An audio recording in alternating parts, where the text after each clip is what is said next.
The idea that an 18-year-old can walk into a store and buy weapons of war designed and marketed to kill is, I think, just wrong.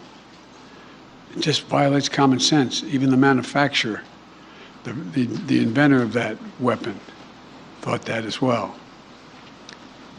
You know, where's the backbone? Where's the courage to stand up to a very powerful lobby? Back in Uvalde, an afternoon press conference with Governor Greg Abbott took an abrupt turn. He was confronted by his political rival, Democratic gubernatorial candidate Beto O'Rourke. Excuse me. Excuse me. Sit down. You're out of line and an embarrassment. Sit down and don't play this stuff. The next shooting is right now, and you are doing nothing. No, he needs to get his ass out of here. This isn't the place to talk this over. This is totally predictable when you... Sir, you're out of line. Sir, you are out of line. Sir, you are out of line. Please leave this auditorium.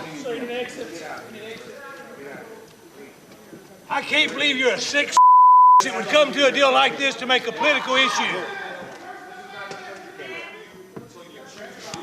It's only like you. Why don't you get out of here? For more on this, Frank Luntz is a longtime pollster and political strategist who knows a lot about Republican policy. Hi, Mr. Luntz. Good to have you back on our program. I sure do wish, as I've been saying tonight, we're under different circumstances. Thanks for making the time.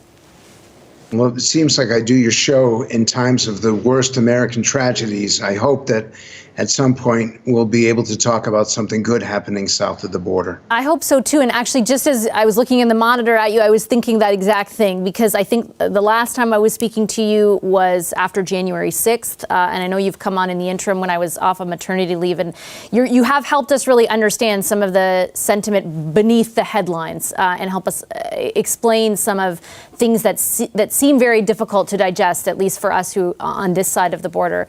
And I'm wondering, just to start off, what your thoughts were after you read what was happening yesterday or saw on TV kind of the aftermath of that awful shooting during the day.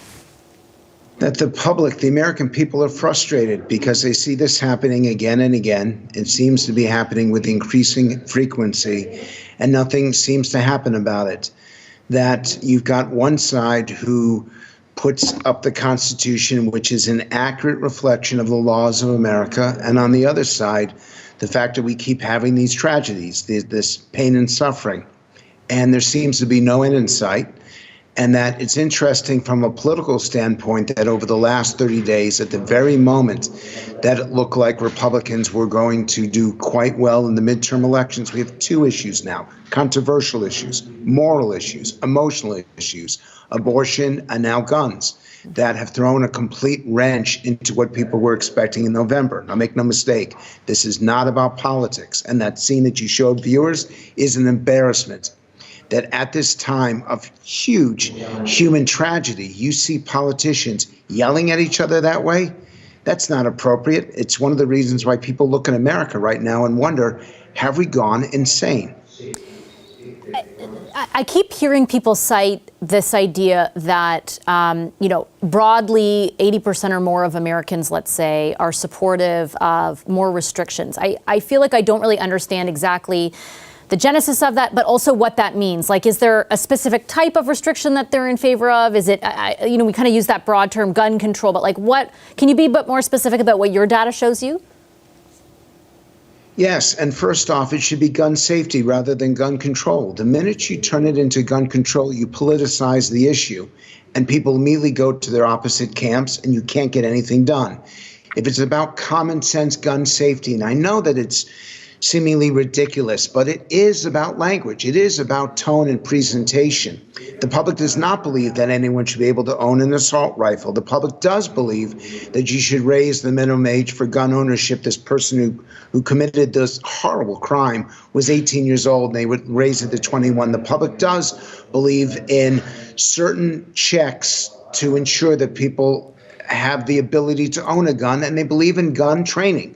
So these are elements that are not hostile to the Constitution, that the vast majority of Americans, including a majority of Republicans, believe.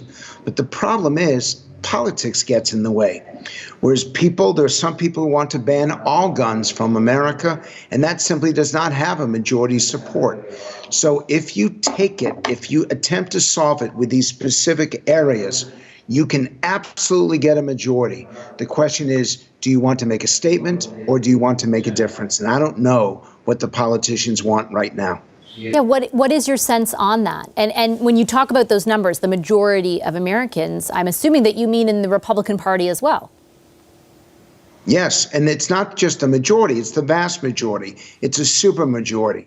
Right. My sense is that about half of the country wants to simply make a statement, but the other half really does want to make a difference, that they do want to make legislation that will be meaningful and measurable. The problem is you need a supermajority in the Senate to make that happen. And the other problem is we actually have no consensus right now on beyond just those 3 or 4 items that I mentioned to you. And I got to believe that this time it's going to be different. I got to believe that this time something is going to happen in the U.S. Senate. Can you tell me why you have to believe it and sort of why you feel it might be possible? Because this time they're children. This is not a bar. This was not a nightclub. This was not adults. This was kids. That you have a different makeup right now. We've been through what happened with civil rights. We've been through what's happened with social justice. We've seen an increase in violence across the country, in cities and suburbs. We've seen so much random shootings and people getting killed all across the country, not just in one specific area. And I think that people are now genuinely fed up. And I think that that's the language. Those are the 2 words that you should take into account, that Americans are fed up with the gun violence, and they're going to be seeking more than just addressing it from a mental health issue and just addressing it from the most minimal constraints. I think this time it's going to be different. And your feeling really is that fed up sentiment can drive political change. And I am asking you, just sort of like as an observer who keeps watching all these people say, there was Sandy Hook, there was Park, like there's all these things that happened and it wasn't enough. But do you think there is a measurable difference in the level of frustration among Americans right now that could actually prompt something? Please remember that I'm more than an observer. Yeah. I'm actively listening. And what I hear is not just frustration, not just anxiety, but a sense, and it's not giving up. It's, damn it, we need a change. And I hear it in the comments. I hear it in the tone of the people who are speaking to me. They're mad as hell, and they're not going to take it anymore. And that's why I think that this time we're going to see some movement. But again, the pressure is going to be on those. Do you seek a compromise to make a meaningful, measurable difference? Are you trying to ban all guns, which will not happen in the U.S.?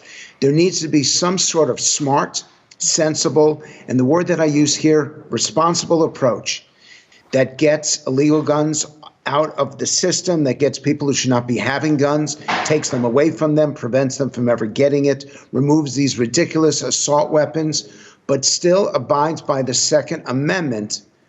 If they're willing to take that approach, I think we will see legislation before the election. Mr. Luntz, I'll leave it there. Appreciate your insights as always. Thank you. Thank you. It's an honor to be on.